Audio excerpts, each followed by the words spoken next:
Aka ni sauti inayoashiria kuwa nimefikisha miaka 4 ya uchambuzi wa vitabu vya fasihi, hususan vitabu vinavyotumika kwenye English language pamoja na literature in English toka mwaka 2021 hadi sasa 2025. Karibu mpenzi msikilizaji na mfuatiliaji wa kazi za fasihi kupitia YouTube ya Teacher Karigo.Njige. Leo nimekuletea uchambuzi wa novela moja inayotumika kwenye somo la literature in English nchini Tanzania, ambayo ni A Walk in the Night, iliyoandikwa na Alex Laguma kutoka taifa la South Africa. Mpenzi mfuatiliaji ya sasa mwanafunzi unayesoma literature in English, naomba usikilize kwa makini kuhusiana na mhusika mkuu ambaye ni Mick au Michael Adonis, anayebeba matukio yote ndani ya hii novela inayofahamika kwa jina la A Walk in the Night. Title yenyewe inasadifu yale yaliyomo, yanazungumzia matukio yote yamechukuliwa wakati wa usiku. Hata mhusika mkuu mwenyewe Michael Adonis anafanya matembezi yake, mizunguko yake wakati wa usiku, kwamba inasemekana kwamba huyu kijana Mick kabla hajawa mitaani kuzurula alikuwa anafanya kwenye kiwanda cha chuma chini ya wazungu, lakini baadaye alifukuzwa kwa kosa la kuomba ruhusa aende uani kujisaidia. Wakaona kwamba yeye ni mzembe, ni mvivu, kwamba wakamfukuza. Na hiyo siku sasa Mick akaondoka akiwa na hasira na mawazo mengi sana juu ya huyo foreman, yani mzungu aliyemfukuza kazi. Aliondoka moja kwa moja na akaenda kwa rafiki yake ambaye ni Willie Boy, akifanya kazi ya katika hoteli moja ya Kileno, akibadilishana mawazo juu ya kufukuzwa kazi kwa kosa la kuomba ruhusa kwenda uani. Lakini naye hata yeye Willie Boy akamwambia kwamba anafanya pale kazini lakini bado hapapendi. Kwa mpenzi msikilizaji mwanafunzi, niseme kwamba A Walk in the Night inaongelea swala la racism, yani ubaguzi wa rangi huko nchini South Africa, kwamba watu wa South Africa pamoja na nchi zingine za Kiafrika miaka hiyo ya 1968 ilikuwa bado ni changamoto kwenye mataifa ya Afrika. Swala la ubaguzi wa rangi ilikuwa ni changamoto. Ndio maana maisha ya kina Mick pamoja na watu wengine kina Willie Boy yanakuwa ni changamoto, kwa sababu wanateseka sana, wanabaguliwa katika yale maeneo. Ukienda kwenye mahoteli mengine wa Afrika hawaruhusiwi kuingia. Sasa Mick akaondoka katika ile eneo kwa Willie Boy baada ya kubadilishana, amekula chakula. Alipoondoka na mbele kidogo akawa amekutana na mtu mwingine anayefahamika kwa jina la Joe, ambaye ni homeless, naye ni Mwafrika, akimuomba pesa aende kula hotelini, maana ana njaa sana. Akawa amempatia, lakini baadaye Mick akapata wazo la kwenda hoteli nyingine, akawa amekutana na Waafrika wenzake wakiwa wanabadilishana mawazo juu ya wazungu na ubaguzi wa rangi nchini South Africa, akisema kwamba Waafrika wanateseka sana, hata wale wanaoishi America, South America, North America wanateseka sana. Kwa hata dhamira ya exploitation inajaribu kuongelewa kwenye hii novela ya A Walk in the Night. Themes of betrayal, waone kiasi gani Waafrika walisalitiwa na hao wazungu, hypocrites, wanafanywa unafiki juu ya masuala ya moral decays tunaiona ndani ya huu. Kuna kundi la vijana ambao wanafanya swala la uhalifu, ambao kuna kundi la wahalifu ambao anafahamika kwa jina la Fox and his gang. Huyu kuna kijana anajiita kwa jina la Fox pamoja na wenzake wanafanya swala la robbery pamoja na swala la wizi wa kabaloba, kwa sababu maisha yao bado ni magumu sana. Na hilo kundi lilijaribu kumshawishi Mick aweze kujiunga ili wafanye kazi ya uhalifu, lakini Mick alikataa mwanzoni. Lakini baadaye tunakuona kwamba wanamtafuta hawa ili kundi, walikuwa wanamuulizia rafiki yao ambaye naye ni mpolaji anafahamika kwa jina la Sokizi, kwamba wameshamuona kina Mick pamoja na Willie Boy, lakini walisema kwamba hawajamuona, na wakawa wamepewa taarifa kwamba wakimuona Sokizi wampe taarifa kwamba walikuwa wanamtafuta. Mara kwa mara walikuwa wanakutana na hilo kundi wakimshawishi Mick ajiunge, na wakiwa wanamhadaa kwa maneno kwamba yeye ni mtoto wa dada, kwamba yuko mama yuko lele mama. Lakini baadaye tunaona kwamba Mick alipandisha katika eneo la gorofa alikopanga, lakini njiani akawa amemkuta huyu mzungu mmoja ambaye alioa Mwafrika, mwanamke wa Kiafrika, lakini baadaye akaachwa. Lakini anaonekana kwamba huyo mzungu anafahamika kwa jina la Uncle Dotty.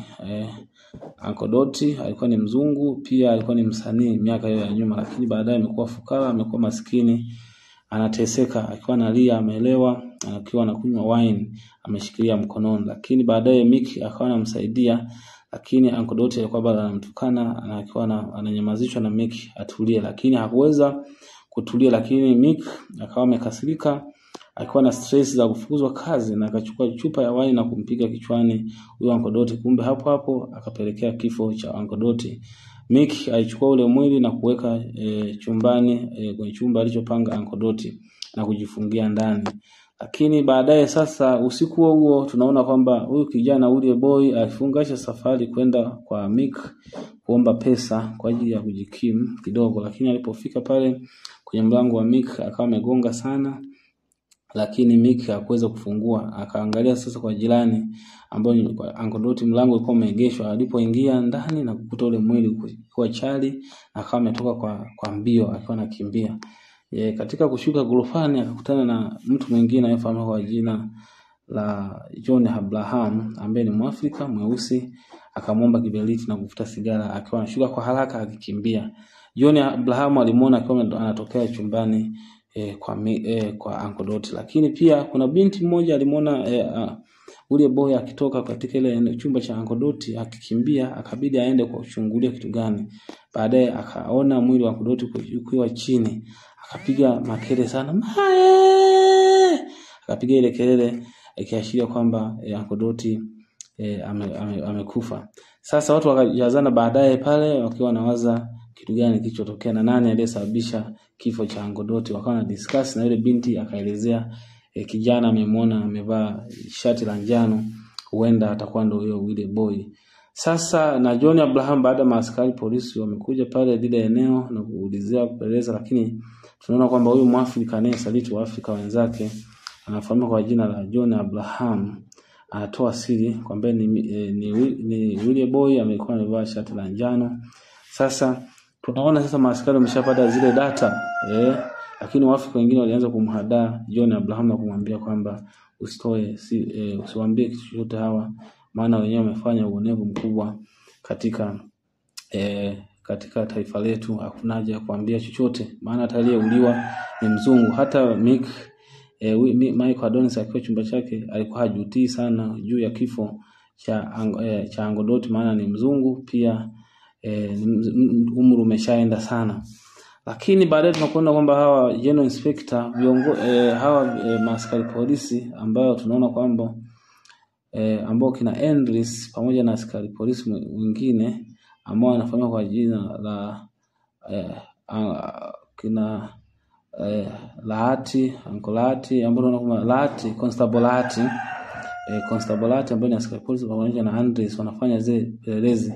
Lakini niwarudisha nyuma kidogo kwamba hawa maaskari polisi sasa, huyu Constable Lahati, huyu ni askari wa kizungu, anafanya exploitation kwa Waafrika pamoja na corruption tunaiona ndani ya hiki kitabu. Maana anawanyanyapaa Waafrika pale anapokuwa na uhitaji wa pesa, anaenda kwenye hoteli. Kuna hoteli moja ya bwana Mr. Chips ambaye anafanya kazi ya kukaanga chips. Akifika pale anamnyanyua juu, anampiga, baadaye Chips anajiongeza, anatoa zile pesa na kupewa ile. Sasa huyu Constable Lahati alikuwa anafanya patrol kumtafuta yule mhalifu aliyepelekea kifo cha Uncle Dotty. Wakaona sasa kijana usiku akiwa anatembea amevaa shati la njano, wakaona kwamba ni yeye huyo kijana. Wakaona mkimbiza huyo Willie Boy, akawa anakimbia, baadaye akajibanza eneo, lakini baadaye akaona kwamba achomoka akimbie tena, akapigwa risasi, akawa amedondoka chini, alikuwa analia sana. Sasa Andres akawa anamgombeza Constable Lahati na kumwambia kwamba tungemkimbiza usingempiga risasi huyu kijana. Wakamweka nyuma ya gari na kumpeleka sehemu ya kituo, lakini Andres akajaribu kumshawishi Constable Lahati kumpeleka hospital, lakini alikataa kwamba huyu ni mhalifu.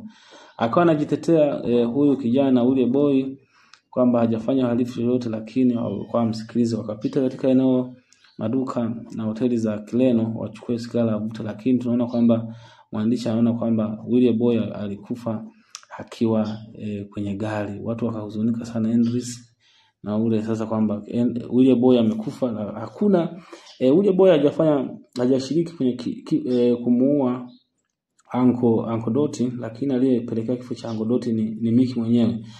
Lakini hata matembezi yake, mizunguko yake, anaenda hotelini wakati wa usiku na sio wakati wa mchana. Ndio maana nasema kwamba matukio yote yamechukuliwa wakati wa usiku na sio wakati wa mchana. Ndio maana title yenyewe inaitwa A Walk in the Night, matembezi ya usiku, akionyesha kwamba events zote zimechukuliwa wakati wa usiku. Sasa tunaona kwamba hata Willie Boy akiwa anaenda, alishawishiwa sana Willie Boy kwamba kuna siku moja alienda kwenye hoteli moja ya Kileno, lakini kuna wahudumu wa dada wa Kiafrika walikuwa wanafanya kazi ambayo ni tunaona kwamba kuna Miss Gibbs, huyu ni dada wa Kiafrika lakini anafanya kazi ya ukahaba na kuuza baa. Akamwambia kwamba huyu Miss Gibbs akamwambia Willie Boy kwamba anywe pombe yake ambayo ni cheap wine, kwamba ondoke haraka, lakini baadaye wanakuja wazungu. Kwa hiyo racism tunaiona hapa tunapoona kwamba Willie Boy analazimishwa kunywa pombe yake, wine yake haraka ambayo ni cheap, kwamba ili wazungu baadaye waje wachukue ile eneo, hawataki wa Afrika waone. Lakini Willie Boy alimhadaa sana na kumtukana yule dada kwamba kwa nini anafanya hivyo, na ghafla baadaye wakaja wadada watatu wa Kiafrika wakiwa na wazungu watatu. Kwa hiyo kwamba akaanza kufoka Willie Boy, kwa nini wanaruhusu wazungu watembee na wadada zetu wa Kiafrika. Kwa prostitution, umalaya umeongelewa ndani ya hii novela ya A Walk in the Night, lakini baadaye wametolewa na walinzi na kuondoka ile eneo. Pia mwandishi anatusimulia kwamba katika matembezi hata ya Michael Adonis, na yeye amefanywa searching nyingi sana. Amepigwa searching nyingi sana, mfukoni mwake wanakuta sigara au maaskari wakiwa wanafanya patrol wakati wa usiku. Kwa ndugu zangu, tunapozungumza A Walk in the Night imejaribu kuzungumzia matukio yote yaliyotendeka wakati wa usiku. Hata kifo cha Willie Boy kimefanyika wakati wa usiku, patrol inafanyika wakati wa usiku, hata Mick anafanya matembezi yake wakati wa usiku, wadada wa Afrika wanajiuza wakati wa usiku. Hiyo ndo novela yenyewe ya A Walk in the Night iliyoandikwa na Alex Laguma. Inatumika kwenye somo la literature in English kama kipengele part ya novel, lakini kitabu chenyewe ni novela, japokuwa ni aina ya prose.